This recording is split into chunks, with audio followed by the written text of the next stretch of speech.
The stars were silent as the Imperial fleet dropped out of hyperspace at the edge of the unremarkable solar system. 20 massive warships, each the size of a small moon, emerged like predators sensing easy prey. At the center of the formation, the command ship Asterisk Inevitable Victory Asterisk pulsed with cold blue light.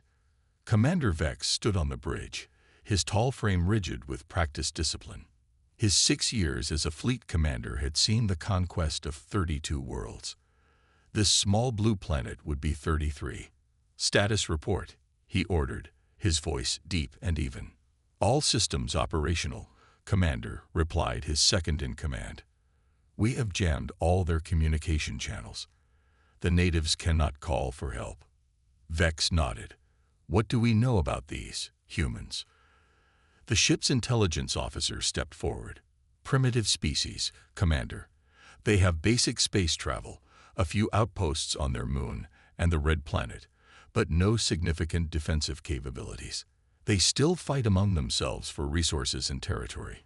"Like children," Vex said with a small smile. "Show me their world." The main screen flickered to life, displaying a blue-green planet wrapped in swirling white clouds. "Pretty," Vex remarked. "It will make a fine addition to the Empire. Launch scout ships as planned." 6 small, fast ships detached from the fleet and accelerated toward the inner solar system. Their mission was simple: assess defenses, identify key targets, and return with data to finalize the invasion plan. The Empire had used this approach for centuries. It always worked. Not this time. 2 hours later, Vex was awakened from his rest period by an urgent alert. He rushed to the bridge, where chaos had erupted. "Report," he demanded. 3 scout ships destroyed, Commander. 2 damaged and returning. Only 1 completed its mission. Vex felt his blood run cold. Impossible. How could primitives destroy Imperial technology? "Unknown, sir," but the humans responded with surprising coordination. "They have space-based weapons we did not detect." Vex watched as the surviving scouts limped back to the fleet. This was not in the intelligence briefing. The High Council had assured him this would be a routine conquest. "Show me the human response." The screen changed to display multiple Earth transmission feeds. Vex was surprised to see they were broadcasting on open channels directly toward his fleet. A human in formal attire spoke clearly. "To the unknown vessels at the edge of our solar system. We are prepared to discuss peaceful contact and cultural exchange. However, we are equally prepared to defend our world with all available means. Your hostile actions have been noted. We await your response." Simultaneously, another screen showed frantic activity around the planet. Ships launching, weapons being moved, troops mobilizing. "They offer peace while preparing for war," Vex noted with unexpected admiration. "Interesting strategy." His tactical officer added, "The scout that completed its mission reports unusual activity on the Red Planet. They have a major outpost there, lightly defended compared to the homeworld." Vex considered his options. The Empire didn't negotiate with conquest targets. Yet these humans had already proven more capable than anticipated.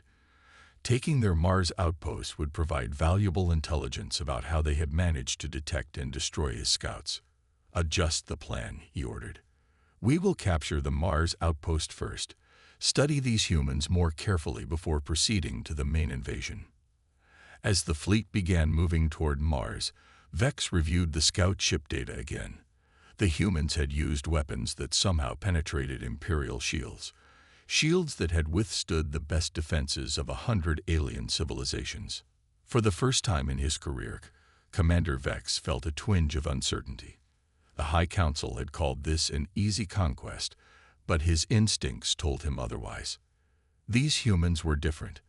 They fought with unexpected skill and seemed unafraid despite their technological disadvantage. "Send a message to Imperial High Command," Vex said quietly. "Inform them that the human conquest may require additional resources." As the words left his mouth, Vex wondered if he might be making the first mistake of his otherwise flawless military career. underestimating the enemy. Jack Miller stood at the command center of Outpost Olympus, the largest human settlement on Mars. Red dust coated the reinforced windows as alarms blared throughout the facility. "Status report," Jack ordered, his voice steady despite the chaos. "6 alien ships approaching, sir," replied his second-in-command.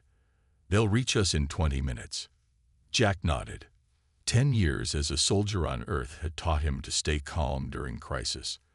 Now, as security chief of this Mars colony, he faced something no human had trained for: alien invaders. "Activate all defenses," he said, "and get everyone to safety stations." The outpost wasn't built for war. Its defenses were designed to handle meteor strikes and radiation, not an alien attack. But Jack had prepared anyway. Since the first alien ships were spotted at the edge of the solar system, he had modified the colony's mining lasers into weapons and positioned them strategically. "Sir," a young officer called out, "Earth Command says we should surrender if attacked. They can't send help in time." Jack frowned. "We're not surrendering. We're buying time." He turned to his team. "Earth needs to learn about these aliens, how they fight, what weapons they use. We'll give them that information." As the alien ships approached, Jack watched through the command center's telescope. The vessels were sleek and predatory, unlike anything humans had built. "Ready mining laser batteries," he ordered. "Wait for my signal." The alien ships moved into position above the outpost, their shadows darkening the Martian landscape. A strange humming filled the air as blue light enveloped the facility. "They're scanning us," said the science officer. "Now," Jack shouted. The mining lasers fired simultaneously, their beams striking the closest alien ship. To everyone's surprise, the beams penetrated the ship's shields, causing visible damage. The aliens clearly hadn't expected resistance. "Keep firing," Jack ordered. For the next hour, Outpost Olympus fought back against overwhelming odds. They managed to damage 2 alien ships before their lasers were destroyed. As alien troops began landing, Jack switched to ground defense. "Fall back to position B," he commanded his security team. "Remember the plan. Make them work for every inch." The aliens, tall with metallic skin and 4 arms, moved with military precision. But they seemed surprised by the humans' tactics, the traps, the ambushes, the willingness to sacrifice position for advantage. During one firefight, Jack's team managed to isolate and capture an alien soldier. The creature was injured but alive. "Get it to the lab," Jack ordered, "and find someone who can communicate with it." Dr. Bell, the outpost's chief scientist, worked quickly. Using translation algorithms and the alien's own communication device, she established basic communication. "It calls itself a Viridian," Dr. Bell reported, "part of something called the Galactic Empire. They'd conquered thousands of worlds." Jack processed this information grimly. "Ask why they attacked us." The alien's answer was simple. "It is the way of the Empire. All worlds join or fall." Before they could learn more, the outpost's defenses began to fail. Jack knew they couldn't hold much longer. "Send all our data to Earth," he ordered. "Everything we've learned about their weapons, shields, and tactics." Dr. Bell looked up from her computer. "I found something important. Their shields have a weakness. They can't block certain electromagnetic frequencies. Our mining lasers use those frequencies by coincidence." Jack helped her transmit this critical discovery to Earth, just as the aliens breached the command center. As his security team was overwhelmed, Jack stood tall, facing the alien leader who entered. The alien commander, more decorated than the others, studied Jack with curious eyes. "You fight well for primitives," the alien said through a translation device. "Surrender now." Jack smiled, despite the situation. "Humans don't surrender easily. You should know that before you attack our home planet." The alien commander seemed puzzled by Jack's confidence. "I am Commander Vex of the Galactic Empire. Your resistance is futile." "I'm Jack Miller, Security Chief, And you should know something, Commander Vex. What you saw here today, it's nothing compared to what awaits you on Earth." As they took him prisoner, Jack maintained his defiant stare. The battle for Outpost Olympus was lost, but it had served its purpose. Earth now had valuable information about the enemy, and time to prepare. Commander Vex stood motionless as he watched the human prisoner through the one-way viewing screen. Jack Miller sat calmly in his cell, seemingly undisturbed by his captivity. This puzzled Vex. Most species showed fear when captured by the Empire. "Your report, intelligence officer," Vex asked. The officer handed him a data tablet. "We've analyzed human history as you requested, Commander. The results are concerning." Vex scrolled through the information and felt growing unease. Unlike most intelligent species, humans had never united before reaching space. Their history was an endless series of wars, conflicts, and violence against each other. They'd spent their entire existence fighting. Vex asked, disbelief in his voice. "Yes, Commander. And they've become exceptionally good at it. Their military strategies are diverse and creative. They excel at something they call asymmetric warfare, the ability of weaker forces to defeat stronger enemies through unconventional methods." Vex continued reading. Humans had repeatedly demonstrated the ability to overcome technologically superior forces through adaptation and sheer determination. Their wars had produced weapons of terrible efficiency, and their production capabilities. Vex asked, "Impressive. They can convert civilian factories to military production very quickly. After we attacked, their entire planet began mobilizing at a rate we've never observed in other species." Vex looked again at the human prisoner. Jack Miller now appeared more dangerous than before. "What else have we learned about their defenses?" "The Mars outpost data confirms our concerns. Humans have discovered the electromagnetic frequency vulnerability in our shields. They're already adapting weapons to exploit it." Vex tapped his long fingers on the console. For the first time in his career, he considered recommending a change in invasion plans. He opened a communication channel to the Empire's High Council. On Earth, General Tom Harris moved through the underground war room, where representatives from all nations had gathered. The fall of the Mars outpost had united Earth's countries in an unprecedented way. "The alien prisoner and the damaged chips have given us valuable information," General Harris said to the assembled leaders. "We now understand their shield weakness and have begun modifying our weapons accordingly." Dr. Emma Reed, head of weapons development, stepped forward. "The electromagnetic vulnerability is a game changer.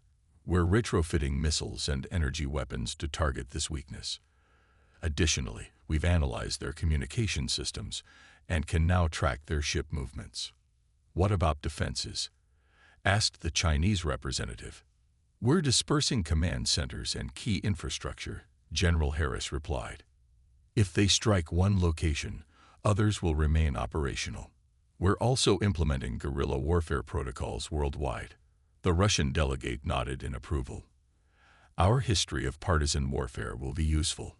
We can train civilians to resist occupation." As the meeting continued, production facilities around the world converted to military manufacturing. Weapons designed to exploit the alien shield weakness rolled off assembly lines. Satellite systems were reprogrammed to detect Imperial ships. Underground bunkers were stocked with supplies. Humanity prepared for war with efficiency born from thousands of years of practice. Back on the Imperial command ship, Vex received his orders from the High Council. Their response surprised him. "You are to proceed with the invasion," the Council had stated, "but with a modification. Capture human military leaders and scientists alive. We wish to study this species further." "May I ask why?" Vex questioned, breaking protocol. "Their warfare capabilities are unique. Most species united before achieving spaceflight. Most abandoned war as they advanced. Humans did neither, yet they progressed technologically. This makes them potentially valuable to the Empire, if they can be controlled." Vex ended the transmission and looked again at Jack Miller. The human met his gaze as if he could see through the one-way screen. Prepare for full invasion, Vex ordered his officers. But be cautious. These humans are not like other species we've conquered. His second-in-command seemed confused. They're primitive compared to us, Commander. Their technology is centuries behind ours. Yes, Vex replied. But they've spent their entire history finding ways to kill things stronger than themselves. Remember that. As the Imperial fleet prepared to attack Earth, Vex couldn't shake the feeling that this conquest would be different from any the Empire had ever attempted. The humans were ready for them, and they knew how to fight. The sky burned over New York as Imperial ships broke through the atmosphere. Their massive hulls blotted out the sun, casting shadows over the panicked city. Similar scenes played out across the globe. London, Beijing, Moscow, Tokyo, all under attack simultaneously. Commander Vex watched from his command ship begin the primary assault. Target their military bases and government centers first. The Imperial fleet released thousands of smaller attack craft. They descended toward Earth like metal rain, weapons ready. This overwhelming force had conquered countless worlds before. None had lasted more than a day. But Earth was different. As the attack ships approached their targets, they encountered the modified human weapons. Missiles equipped with electromagnetic pulse generators struck the alien shields at precisely the right frequency. What should have been impenetrable defenses failed at crucial moments. Report, Vex demanded as alerts flashed across his command console. Our forward units are taking heavy losses, Commander, his officer responded, disbelief in his voice. The humans, they're hitting our shield weakness with precision. Vex slammed his fist down. How? How did they adapt so quickly? On the ground, the battle was equally surprising. Imperial ground troops, used to enemies who broke and ran when faced with superior technology, instead found themselves in complex urban warfare. Humans fought block by block, building by building, using their knowledge of local terrain to maximum advantage. In Chicago, Lisa Brown led a group of civilians turned fighters. Before the invasion, she had been an electrical engineer. Now she commanded a resistance cell. They're coming down 5th Street, her scout reported. At least 20 of them. Lisa nodded and activated her radio. Team 2, spring the trap. As the alien soldiers marched down the street, the humans detonated hidden explosives in surrounding buildings. Concrete and steel rained down, trapping the aliens in a kill zone. Before they could recover, Lisa's team attacked from hidden positions with modified weapons that could penetrate their armor. Similar scenes played out worldwide. The aliens had expected easy victory, but found themselves fighting an enemy who refused to surrender, who had prepared for this moment, who fought with desperate creativity. In orbit, Jack Miller watched the battle from his cell aboard Vex's command ship. The guards had grown careless, allowing him to observe their reactions to the battle. He noted their surprise, their growing concern. He filed away every bit of information about their technology, their tactics, their weaknesses. When Commander Vex finally came to interrogate him personally, Jack was ready. "Your people fight well," Vex admitted. "Better than we expected." Jack shrugged. "We've had practice." "Tell me about your defense strategies," Vex demanded. Jack smiled slightly. "I could, but it wouldn't help you. By the time I explain one tactic, humans will have invented 3 more. Back on Earth, Dr. Emma Reed worked frantically in her underground laboratory. Around her, captured alien technology was being dismantled, studied, and adapted. "We've figured out their communication system," she told General Harris over a secure line. "And we've modified our first prototype." She held up what looked like a human weapon with alien components grafted onto it. "This hybrid gun uses their own energy cells, but can be fired by humans. The power output is 5 times greater than anything we had before." General Harris's voice came through the speaker. "How soon can you mass produce them?" "First batch of 50 will be ready tomorrow. After that, 1,000 per day." This pattern repeated across the planet. Humans capturing alien technology, adapting it, improving it, and turning it against its creators. The learning curve was steep, but humanity climbed it with remarkable speed. 3 weeks into the invasion, Commander Vex faced an uncomfortable reality. His forces still held orbital superiority, but ground operations were failing at an unprecedented rate. Imperial troops were taking casualties they had never experienced in previous conquests. "We need to adjust our strategy," Vex told his officers. "These humans don't fight like any species we've encountered before." His tactical officer looked troubled. "Commander, I've analyzed their response patterns. They're adapting to our tactics faster than we can implement them. It's as if—" "As if what?" Vex demanded. "As if they were designed for war." 3 months had passed since the Imperial invasion began. What should have been a quick conquest had turned into the longest campaign in recent Imperial history. Commander Vex stared at the battle maps with growing concern. The red markers showing human resistance were not diminishing. They were growing. "Sir," his communications officer called, "we're detecting unusual activity in Earth's southern hemisphere." Vex looked up. "What kind of activity?" Before the officer could answer, alarms blared across the command ship. On the main screen, dozens of small craft appeared, rising from hidden bases in Antarctica.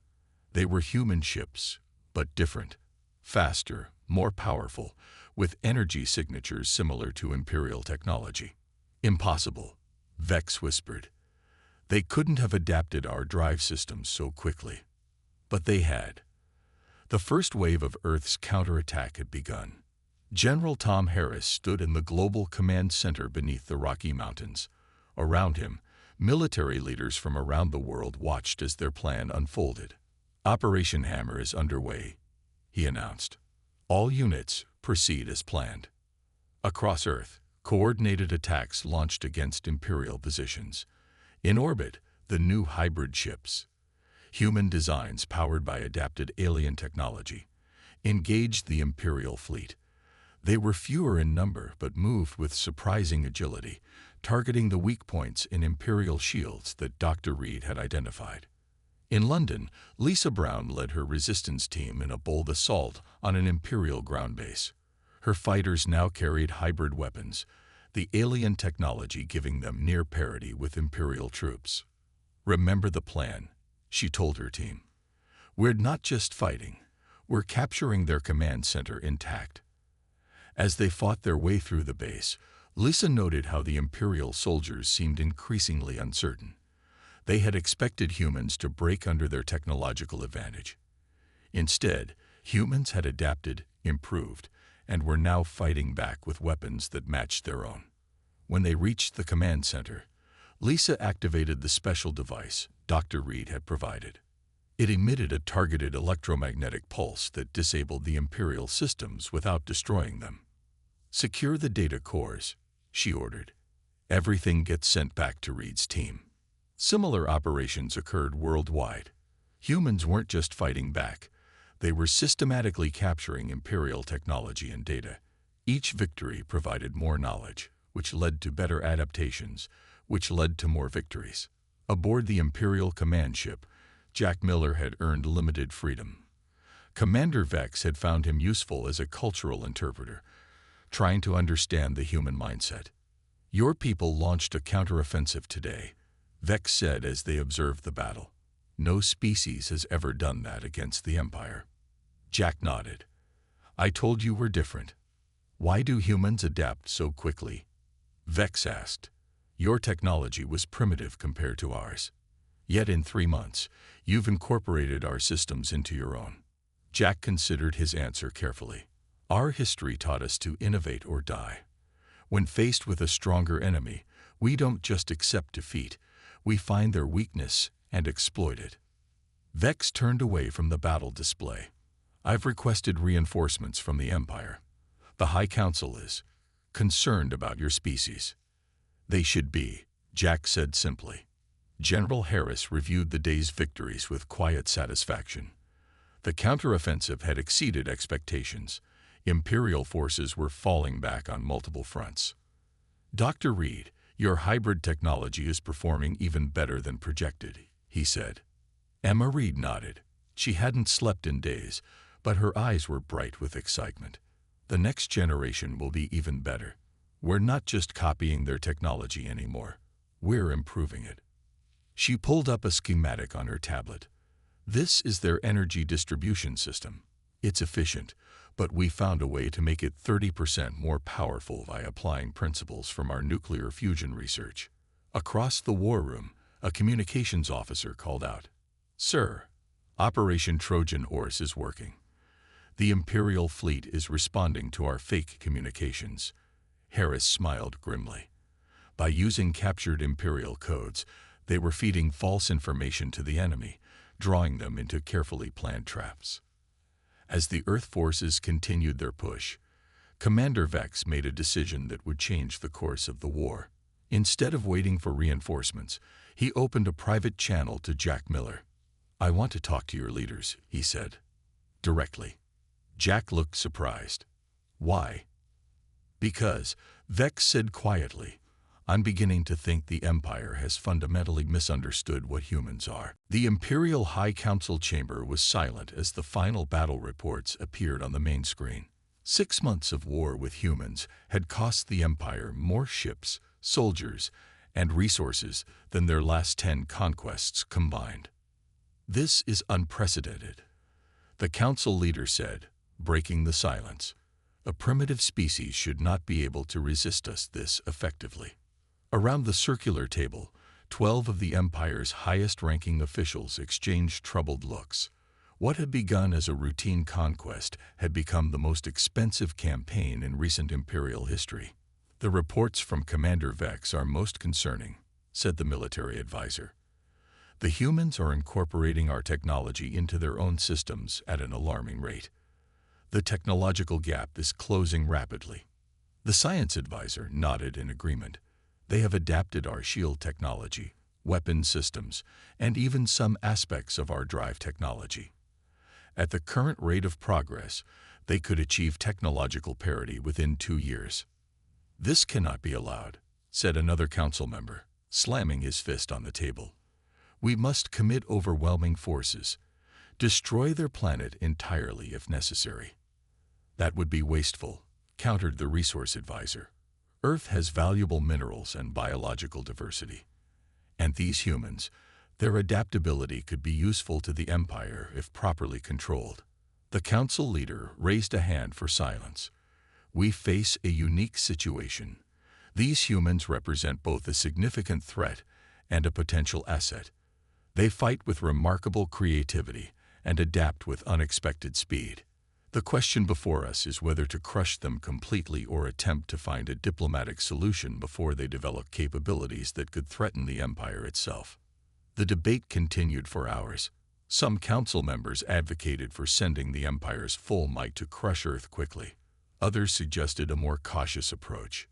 Meanwhile, on Earth, Dr. Emma Reed stood before General Harris and the world's military leaders. The underground facility hummed with activity as scientists and engineers worked on captured alien technology. "This is our newest development," Dr. Reed said, activating a holographic display. "We call it the Disruptor. It can disable Imperial ships without destroying them, allowing us to capture more of their technology." General Harris studied the display with interest. "How effective is it?" "In simulations, it completely shuts down Imperial systems for approximately 3 minutes, long enough to board and capture smaller vessels." Around the room, military leaders nodded in approval. Earth's strategy had evolved from pure defense to actively capturing alien technology. Each new acquisition accelerated human advancement. "Production begins tomorrow," Dr. Reed added. "We should have enough to equip our main fleet within 2 weeks." Aboard the Imperial command ship, Commander Vex faced the most difficult decision of his career. His request to negotiate with human leaders had been met with silence from the High Council, but waiting for their response might cost the Empire its advantage. "The humans are developing new weapons daily," his intelligence officer reported. "Our technological edge is eroding faster than predicted." Vex paced the command deck, his mind racing. Throughout his career, he had followed Imperial protocols without question. But this situation was unprecedented. These humans were unlike any species the Empire had encountered. "Bring the human, Jack Miller, to my quarters," Vex ordered suddenly. When Jack arrived, Vex dismissed the guards. "Your people continue to surprise us," Vex said. "The Empire has conquered 1,000 worlds, yet none have resisted like Earth." Jack nodded. "We've had lots of practice fighting each other. Makes us good at fighting anyone." "The High Council is divided on how to proceed," Vex continued. "Some want to commit our full forces to crush your planet. Others see potential value in your species." "And what do you think, Commander?" Jack asked. Vex hesitated, then made his decision. "I think continuing this war is pointless. Your people have proven themselves worthy adversaries. Perhaps you could be valuable allies instead." Jack's expression remained neutral, but his eyes showed surprise. "The Empire doesn't make allies. It makes subjects." "Perhaps that should change," Vex said quietly. He activated a small device on his desk, producing a data crystal. "This contains the locations and capabilities of our entire fleet. I'm giving you a direct communication channel to your leaders." Jack stared at the crystal. "This is treason against your empire." "Yes," Vex agreed. "But I've come to believe that humans represent something unique in the galaxy, something worth preserving rather than conquering." Unknown to both of them, at that very moment, the Imperial High Council made its decision. Admiral Krell, known for his ruthless efficiency, was dispatched to take command from Vex and crush the human resistance by any means necessary. Admiral Krell's ship dropped out of hyperspace at the edge of the Sol system. His massive dreadnought, twice the size of Vex's command vessel, led a fleet of 30 warships. Krell stood on the bridge, his tall frame rigid with purpose. He had crushed rebellions across 100 systems. These humans would be no different. "Status report," he demanded. "Commander Vex's forces are scattered throughout the system." "Admiral," his second reported, "we're detecting heavy losses. The humans have adapted our technology faster than reported." Krell's face darkened. "Open a channel to Commander Vex." On the screen, Vex appeared, looking tired but composed. "Admiral Krell," Vex acknowledged. "I was not informed of your arrival. The High Council has concerns about your handling of this conquest," Krell stated coldly. "I am here to take command and finish what you could not." Vex's expression remained neutral. "I recommend caution, Admiral. These humans are unlike any species we've encountered." "Your caution is why you've failed," Krell replied. "Prepare to transfer command." As Krell's ship approached Earth orbit, he studied the battle data. The situation was worse than reported. Humans had used Vex's intelligence to launch precisely targeted attacks on critical Imperial supply lines and command nodes. Their hybrid ships now moved with almost the same speed and power as Imperial vessels. "Begin the attack immediately," Krell ordered. "Target their largest population centers. Break their will to resist." His officers complied, but many exchanged worried glances. They had heard the stories about these humans. On Earth, Jack Miller stood in the Global Command Center with General Harris. The data Vex had provided gave them complete knowledge of Imperial fleet positions and capabilities. "Admiral Krell has arrived," announced the sensor officer. "He's launching a full-scale attack." General Harris nodded calmly. "Implement Operation Phoenix." Across Earth, hidden launchers activated. Dr. Reed's disruptor weapons fired simultaneously, targeting key systems on Krell's ships. The massive vessels suddenly went dark, their propulsion and weapons disabled. But the true surprise came next. From hidden bases on the Moon and Mars, Earth's first fully integrated hybrid ships appeared. They weren't simply human vessels with added alien technology. They were an entirely new design that combined the best of both worlds. "What is this?" Krell demanded as his ship's systems came back online. How could they build such vessels so quickly? "Sir," his tactical officer replied, voice shaking, "these ships have capabilities our engineers haven't even considered. They're using our technology in ways we never imagined. The battle that followed was brief but decisive. Krell's superior numbers meant little against the innovative tactics and unexpected technology of the human fleet. Within hours, 3 of his ships were destroyed and 7 more captured intact. Across the Galactic Empire, news of the Earth campaign spread. For the first time in centuries, Imperial citizens heard stories of a species that had successfully resisted conquest. Among the Empire's subject races, whispers of hope began to circulate. If humans could fight back, perhaps others could too. In the Imperial High Council chamber, emergency sessions were called. The unthinkable had happened. An Imperial admiral had been defeated. "This cannot continue," the council leader declared. Each day, these humans grow stronger. Each battle, they learn more of our technology. "We could commit our full military might," suggested one member. "And risk wider rebellion," countered another. Already, 3 subject systems have shown increased resistance, citing the human example. After intense debate, the Council reached an unprecedented decision. Imperial forces would withdraw from the Sol system. Earth and its colonies would be designated as quarantine territory, officially due to biological hazards, but actually out of strategic concern. A new directive was issued to all Imperial ships. If you encounter humans, do not engage. Report and withdraw immediately. As the last Imperial ships left the solar system, humans celebrated their victory. But they also prepared. With the captured technology and the knowledge gained from the war, Earth began a rapid expansion into their local star cluster. On the edges of the Sol system, hidden Imperial observation posts watched with a mixture of concern and fascination as humanity took its first steps into the wider galaxy. The Empire had retreated for now, but they continued to monitor this dangerous species that had accomplished what no other had done, forcing the mighty Galactic Empire to back down. In Imperial military academies across the galaxy, a new case study was reluctantly added to the curriculum. The Earth Campaign: Why Some Species Should Be Left Alone.